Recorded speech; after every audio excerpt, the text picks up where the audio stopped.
Hello friends, आज हम लोग इस वीडियो में क्लास 9 का जो साइंस का चैप्टर 2 है उसका वेरी वेरी इंपॉर्टेंट क्वेश्चन को देखने वाले हैं। ठीक है, इसमें जितना भी क्वेश्चन बताएंगे हम सारा बहुत ज़्यादा इम्पोर्टेंट है। ठीक है, तो इसीलिए वीडियो के अंत तक बने रहिए। तो चलिए शुरू करते हैं।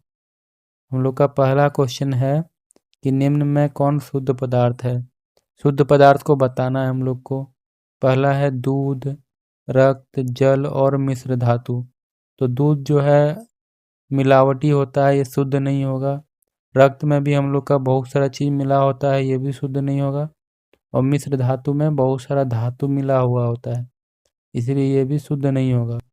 सही हो जाएगा जल। ठीक है, जिसका रासायनिक सूत्र होता है H2O। अगला क्वेश्चन देखिए, निम्न में कौन शुद्ध पदार्थ है। ये भी वही क्वेश्चन है, शुद्ध पदार्थ को हम लोगों को बताना है। तो वायु है, बर्फ, लकड़ी और पारा, इसमें से शुद्ध क्या हो जाएगा। तो हम लोग का ये जो वायु है, वायु शुद्ध नहीं होता है, वायु में बहुत ज़्यादा प्रदूषण होता है। लकड़ी भी शुद्ध नहीं है, और इस क्वेश्चन में बर्फ भी जो है ना शुद्ध नहीं है।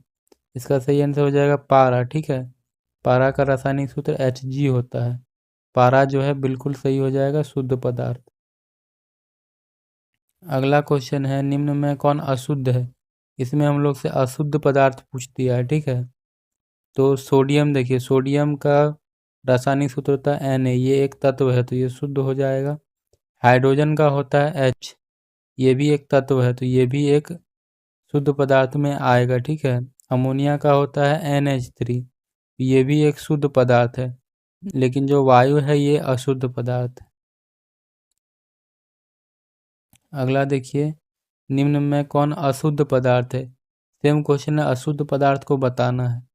तो लोहा का होता है Fe। ठीक है, Fe एक तत्व हो गया, ये जो है शुद्ध पदार्थ होगा। कैल्शियम ऑक्साइड यानी कि CaO। ठीक है, CaO ये भी हो जाएगा शुद्ध पदार्थ।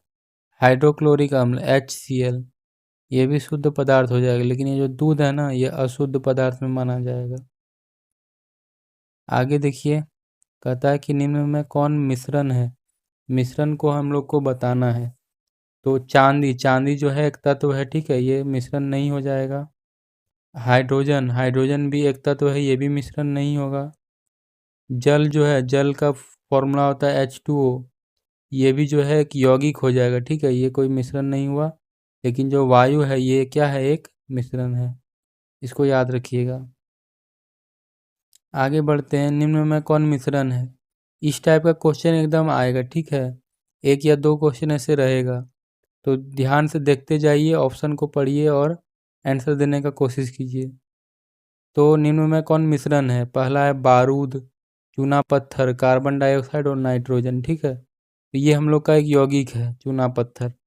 कार्बन डाइऑक्साइड भी एक यौगिक है, नाइट्रोजन भी एक यौगिक है, लेकिन बारूद जो है हम लोग का कोई यौगिक नहीं होता, ये एक मिश्रण है। ठीक है, इसका सही आंसर बारूद हो जाएगा। आगे देखते हैं, निम्न में कौन समांगी मिश्रण है। समांगी मिश्रण को बताना है। ठीक है, जो मिश्रण होता है वो दो टाइप का होता है, एक होता है समांगी और दूसरा होता है विसमांगी। तो हमें समांगी पूछा गया है। ठीक है, तो समांगी यहाँ पर ऑप्शन देखिए, सोडा जल, वायु, मिट्टी या फिर लकड़ी। इसका सही आंसर हो जाएगा ऑप्शन 1 सोडा जल। ठीक है, ये एक मिश्रण है, वायु मिश्रण है, मिट्टी मिश्रण है, लकड़ी, लकड़ी भी एक समांगी मिश्रण नहीं हुआ, ये विसमांगी मिश्रण हुआ। ऑप्शन 1 सही होगा। आगे देखिए, निम्न में कौन विसमांगी मिश्रण है। इसमें अब हम लोग को विसमांगी पूछा है। ठीक है, तो इसमें से देखिए क्या हो जाएगा, वायु, सिरका, बर्फ या फिर सोडा जल। ठीक है, सोडा जल हम लोग देखे थे कि ये समांगी होता है, ये समांगी होता है। बर्फ को भी यहाँ पर समांगी मिश्रण में रखा गया है। ठीक है, मतलब बर्फ भी समांगी मिश्रण है। जो सिरका है ये भी समांगी मिश्रण है, लेकिन ये जो वायु है ना ये विसमांगी में आ जाए। ऑप्शन 1 सही हो जाएगा। निम्न में कौन विसमांगी मिश्रण है। ठीक है, विसमांगी मिश्रण को यहाँ पर बताना है हम लोग को। तो विसमांगी मिश्रण देखिए, ऑप्शन है सोडा जल, जल, सिरका या फिर लकड़ी। तो सोडा जल जो है समांगी मिश्रण हो जाएगा। ठीक है, ये समांगी है। जल भी समांगी मिश्रण में आएगा, सिरका भी समांगी मिश्रण में आएगा, लेकिन लकड़ी जो है विसमांगी हो जाएगा। देखिए अगला क्वेश्चन है हम लोग का कि समांगी मिश्रण को क्या कहा जाता है। तो समांगी मिश्रण को क्या हम लोग बोलते हैं इसमें बताना है। पहला है निलंबन, फिर विलयन, कोलाइडी और इनमें से कोई नहीं। इसको याद रखिएगा, ऑप्शन 2 इसका सही होगा, विलयन। ठीक है, हम लोग समांगी मिश्रण को विलयन भी बोलते हैं। अगला है निम्न में कौन विलयन है। अब यहाँ पर विलयन को बताना है। ठीक है, वायु हम लोग का मिश्रण होता है, ये विलयन नहीं होगा। दूध भी विलयन नहीं होगा। ऑप्शन 2 सही हो जाएगा, सोडा जल। आगे देखिए, निम्न मिश्रणों में से विलयन की पहचान करें। ठीक है, तो मिट्टी हम लोग का मिश्रण होता है, कोयला भी जो है यहाँ पर मिश्रण होगा, वायु मिश्रण होगा। ठीक है, लेकिन जो समुद्री जल है वो हम लोग का विलयन का उदाहरण है। और ये जो 13 नंबर क्वेश्चन है ना, अभी इस पर ध्यान मत दीजिए, ये इसमें कुछ मिसप्रिंटिंग हो गया है, इसको बाद में देखेंगे। ठीक है, 14 नंबर देखिए, निम्न में से कौन निलंबन है। ठीक है, निलंबन को हम लोग को यहाँ पर बताना है। ऑप्शन है हम लोग का चीनी विलयन, सोडा जल, ठीक है, और मटमैला जल और साबुन जल। तो इसका सही आंसर ऑप्शन 3 हो जाएगा। ठीक है, जो मटमैला जल होता है वो हम लोग का निलंबन का एक उदाहरण होता है। आगे देखिए, निम्न में से कौन निलंबन है। इसमें भी हम लोग को निलंबन का एग्जाम्पल देना है। गोंद जो है निलंबन नहीं होता है, कोका कोला निलंबन नहीं होगा, सोडा जल भी निलंबन नहीं होगा। ऑप्शन 4 हो जाएगा सही, धुआं, ये निलंबन का उदाहरण होता है। ये सब याद रखना पड़ेगा आप लोगों को। अगला है कि निम्न में से कौन कोलाइडी है। ठीक है, कोलाइडी का इस बार हम लोग को एग्जाम्पल देना है। चौक का घोल नहीं होगा, साधारण नमक का भी घोल नहीं होगा, फिटकरी का भी घोल नहीं होगा। इसका सही आंसर ऑप्शन 4 हो जाएगा, स्टार्च का घोल। ठीक है, आगे बढ़ते हैं। फिर वही क्वेश्चन है कि निम्न में से कौन कोलाइड है। ठीक है, इसमें से अब हम लोग को कोलाइड को देखना है।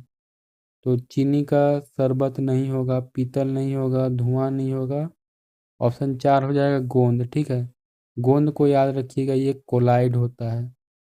और ये जो धुआं था ये हम लोग का निलंबन था। ठीक है, और चीनी का शरबत ये सब विलयन होगा, पीतल एक मिश्र धातु है, ये सब नहीं होगा। गोंद होगा कोलाइड। आगे देखिए, निम्न में से कौन तत्व है, तत्व को बताना है। हवा मिश्रण होता है, ये नहीं होगा। पानी जो है एक यौगिक होता है, ये भी नहीं होगा। और लवण, लवण भी नहीं होगा। ऑप्शन 2 हो जाएगा सही, ऑक्सीजन हम लोगों का क्या है, एक तत्व है जिसका संकेत O होता है। आगे देखिए, निम्न में से कौन तत्व है, तत्व को बताना है। नमक जो है यौगिक होता है, चीनी भी यहाँ पर यौगिक में आ जाएगा, मिथेन भी यौगिक होगा, लेकिन कार्बन जो है हम लोग का एक तत्व है। कार्बन को हम लोग C से दिखाते हैं। ठीक है, आगे हम लोगों का क्वेश्चन है कि निम्न में से कौन तत्व नहीं है। अब तत्व इसमें से कौन नहीं है। तांबा हम लोग का जो है ये तत्व हो जाएगा, ऑक्सीजन भी तत्व है, चांदी भी हम लोग का तत्व है, लेकिन ये जो पानी है ना, पानी एक यौगिक होता है। ठीक है, तो इसका सही आंसर ऑप्शन 3 हो जाएगा। आगे देखिए, निम्न में से कौन यौगिक है। तो हम लोगों को यौगिक का उदाहरण बताना है। तो वायु जो होता है वो मिश्रण होता है, ये नहीं होगा। ऑक्सीजन जो है तत्व होता है, ये भी नहीं होगा। तांबा भी तत्व है, लेकिन नमक जो है हम लोगों का एक यौगिक है, जिसको हम लोग क्या बोलते हैं, NaCl। आगे बढ़ते हैं, यौगिक का एक उदाहरण है। ठीक है, इसका आंसर जो है ना आप लोग कमेंट में दीजिए, क्योंकि ये सब पिछला वाला के ही जैसा है। ठीक है, आगे देखते हैं। फिर सेम क्वेश्चन है, निम्न में कौन यौगिक है। चांदी जो है यौगिक नहीं होता है, टिन भी यौगिक नहीं है, और ब्रोमीन भी यौगिक नहीं है, लेकिन जल जो है हम लोग का एक यौगिक होता है। अगला है कि निम्न में कौन मिश्रण है। ठीक है, मिश्रण यहाँ पर कौन है। तो लोहा एक तत्व होता है, चीनी भी एक ये यौगिक में आ जाएगा, ऑक्सीजन भी तत्व में आएगा, लेकिन बालू जो है एक मिश्रण हो जाएगा। अगला है निम्न में कौन मिश्रण है। देखिए वायु को याद रखिएगा, वायु हमेशा क्या होता है, एक मिश्रण का उदाहरण होता है। आगे देखते हैं, निम्न में से कौन ऊर्ध्वपातन द्वारा अलग कर सकते हैं। ऊर्ध्वपातन के द्वारा हम लोग किसको अलग कर सकते हैं, ऊर्ध्वपातित पदार्थ को। ठीक है, ऊर्ध्वपातित पदार्थ हम लोग का क्या है, अमोनियम क्लोराइड। ऑप्शन 3 इसका सही होगा। आगे बढ़ते हैं, निम्न में से कौन टिंडल प्रभाव को दर्शाता है। तो टिंडल प्रभाव को हम लोग का स्टार्च विलयन दर्शाता है। ठीक है, इसको भी आप लोगों को याद रखना है। अगला है हम लोग का, निम्न में से कौन टिंडल प्रभाव को दर्शाता है। वही क्वेश्चन है, इसका आंसर हो जाएगा दूध। दूध जो होता है हम लोग का टिंडल प्रभाव को दर्शाता है। अगला है कि विलयन में परिक्षेपित कणों का आकार होता है। तो विलयन में हमेशा 1 नैनोमीटर से छोटा कण होता है, इसको याद रखेंगे आप लोग। अगला है हम लोगों का कि कोलाइड में परिक्षेपित कणों का आकार होता है। कोलाइड में जो है कण कितना बड़ा होता है। ठीक है, इसको आप लोग याद रखिएगा, 1 नैनोमीटर से 100 नैनोमीटर के बीच में होता है। ऑप्शन 3 इसका सही हो जाएगा। आगे देखिए, निलंबन में परिक्षेपित कणों का आकार होता है। तो निलंबन में भी इसका आकार जो है पूछा गया है। तो निलंबन में याद रखिएगा सबसे बड़ा होता है, 100 नैनोमीटर से भी बड़ा। आगे देखिए, निम्न में कौन भौतिक परिवर्तन है। भौतिक परिवर्तन क्या है, जल से बर्फ बनना, भोजन का पाचन, पौधों में वृद्धि, मोमबत्ती का जलना। भौतिक परिवर्तन पूछा है तो ऑप्शन 1 हो जाएगा। अगला है, निम्नांकित में कौन भौतिक परिवर्तन है। दोबारा से हम लोगों को पूछा गया है कि भौतिक परिवर्तन क्या होता है। तो लोहे में जंग लगना नहीं होगा, मोमबत्ती का जलना नहीं होगा, कोयले का जलना नहीं होगा। ऑप्शन 3 सही हो जाएगा। अगला है, निम्न में कौन रासायनिक परिवर्तन है। ठीक है, तो ये भौतिक परिवर्तन है, ये भी भौतिक है, ये भी भौतिक है, लेकिन ऑप्शन 3 हम लोग का क्या है, रासायनिक परिवर्तन है। आगे देखिए, निम्नांकित में कौन रासायनिक परिवर्तन का उदाहरण है। तो जल का उबलना जो है भौतिक होता है, लोहे का पिघलना ये भी भौतिक ही है, जलवाष्प का संघनन ये भी भौतिक है, लेकिन कोयले का जलना जो है एक रासायनिक परिवर्तन हो जाएगा। अगला है कि समुद्र जल से नमक पृथक करने की विधि का नाम क्या है। समुद्र जल से जब हम लोग नमक निकालते हैं ना, उस विधि को हम लोग क्या कहते हैं।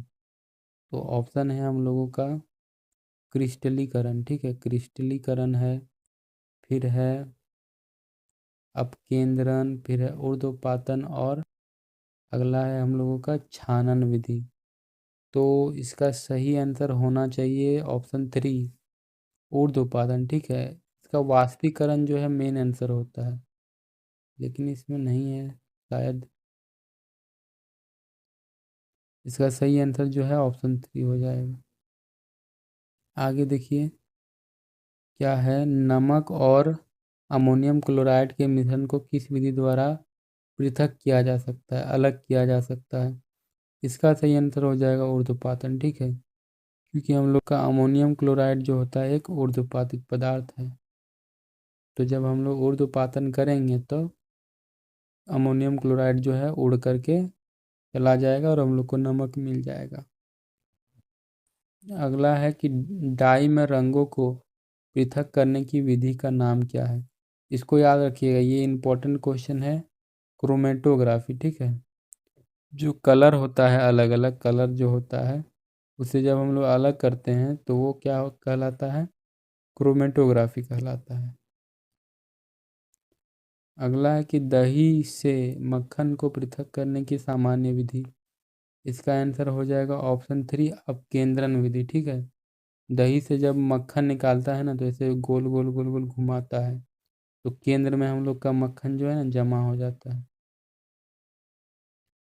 अगला है, कौन सा धातु कमरे के ताप पर द्रव रहता है, तो कमरे के ताप पर द्रव रहता है वो धातु क्या है? पारा है, इसको याद रखिएगा।